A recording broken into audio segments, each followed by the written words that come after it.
जय भीम नमो बुद्धाय साथियों, मैं प्रशांत कुमार आपका स्वागत करता हूं अपने YouTube चैनल भगवान बुद्ध की शिक्षाएं में। आज के एपिसोड में हम बात करने वाले हैं भौतिक संसाधन दुख हरण के साधन मात्र, आनंद के स्रोत नहीं है के बारे में। जो आदमी सन्निपात ज्वर से ग्रस्त होने पर ठंडी पट्टी आदि को भोग वस्तु मान बैठता है, जबकि वे केवल पीड़ा को दूर करने के ही उपाय हैं, ऐसा ही आदमी इन काम विषयों को आनंद का नाम दे सकता है। क्योंकि सभी काम विषय अनित्य हैं, इसलिए मैं उन्हें भोग विषय का नाम नहीं दे सकता।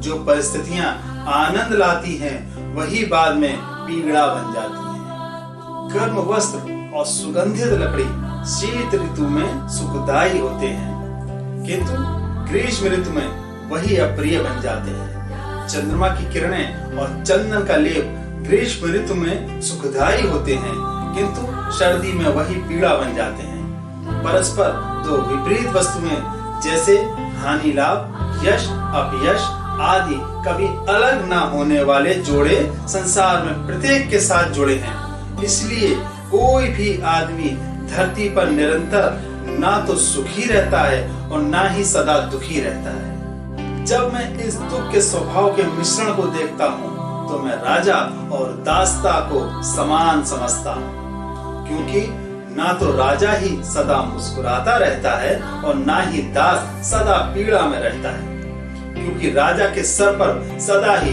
बड़ी जिम्मेदारी होती है, इसीलिए राजा की व्यथा भी अधिक होती है। राजा तो कपड़े टांगने की खूंटी के समान होता है, वह संसार में दूसरे के लिए ही कष्ट सहन करता है। जो राजा अपने राज्य पर अत्यधिक भरोसा करता है, वह अभागा ही है। वह राज्य उसे एक दिन त्याग देने वाला और धोखा दे देने वाला ही है। दूसरी ओर यदि राजा उस पर भरोसा नहीं करता, तब भी ऐसे भीरू राजा को क्या खुशी हो सकती है। सारी पृथ्वी का राज जीत लेने पर भी राजा एक ही नगर में और उसमें केवल एक ही घर में रह सकता है। तो क्या राज्य केवल दूसरे के लिए ही किया गया श्रम मात्र ही है? और राज्य में भी राजा को एक जोड़ा कपड़ा, भूख मिटाने के लिए थोड़े से उपेक्षित भोजन की आवश्यकता होती है। शेष विशिष्टताएं केवल मिथ्याभिमान अर्थात मद के लिए ही हैं। और यदि संतोष के लिए इन सब वस्तुओं की आवश्यकता है, तो मैं बिना राज्य के ही संतुष्ट हूँ। एक बार यदि आदमी इस संसार में संतुष्ट हो जाए, तो क्या सारी विशिष्टताएं अनावश्यक या बेकार नहीं हैं? जिसने आनंद की ओर ले जाने वाला मंगलकारी पाठ पा लिया है, वह सांसारिक भोगों के धोखे में नहीं आ सकता।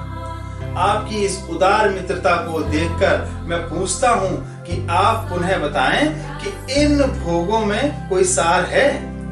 मैंने रोष में आकर गृह त्याग नहीं किया और ना ही शत्रुओं के बाण ने मेरे मुकुट को गिरा दिया है, और ना ही मेरी महत्वाकांक्षा ही है, इसलिए मैं आपके प्रस्ताव को अस्वीकार करता हूँ। जो कोई विषैले सर्प अथवा तेज जलती हुई अग्नि की लपटों से एक बार बचने के बाद फिर उसी में पड़ने की इच्छा करता है, एक बार काम विषयों को त्यागने के पश्चात फिर उसे भोगने की इच्छा कौन करेगा? जो भली प्रकार देखता हुआ भी किसी अंधे से ईर्ष्या करे, जो मुक्त होता हुआ भी किसी बंधे हुए से ईर्ष्या करे, जो धनी होकर भी किसी दरिद्र से ईर्ष्या करे, जो स्वस्थ होकर भी किसी पागल से ईर्ष्या करे, मैं कहता हूँ कि केवल ऐसा ही कोई किसी विषयाशक्त से ईर्ष्या करेगा।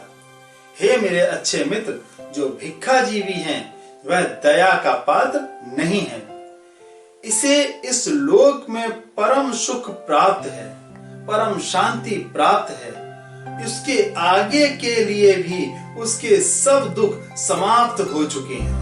किंतु दया तो उस पर आनी चाहिए जो बहुत धनी राशि के होते हुए भी तृष्णा के वशीभूत है, जिसे इस लोक में शांति सुख प्राप्त नहीं है और इसके बाद भी वह दुख अनुभव करता है।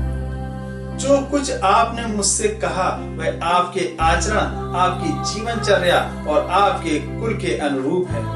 और अपने निश्चय पर दृढ़ रहना मेरे आचरण, मेरी जीवनचर्या और मेरे कुल के अनुरूप है। आज के लिए बस इतना ही। यदि जानकारी अच्छी लगी हो तो इस वीडियो को ज्यादा से ज्यादा शेयर करें और चैनल को सब्सक्राइब करें। इसके अलावा भारतीय संविधान के अनुसार धर्मनिरपेक्षता बनाए रखें। इन्हीं शब्दों के साथ मैं प्रशांत कुमार आपसे अनुमति चाहूंगा। जय भीम, नमो बुद्धाय।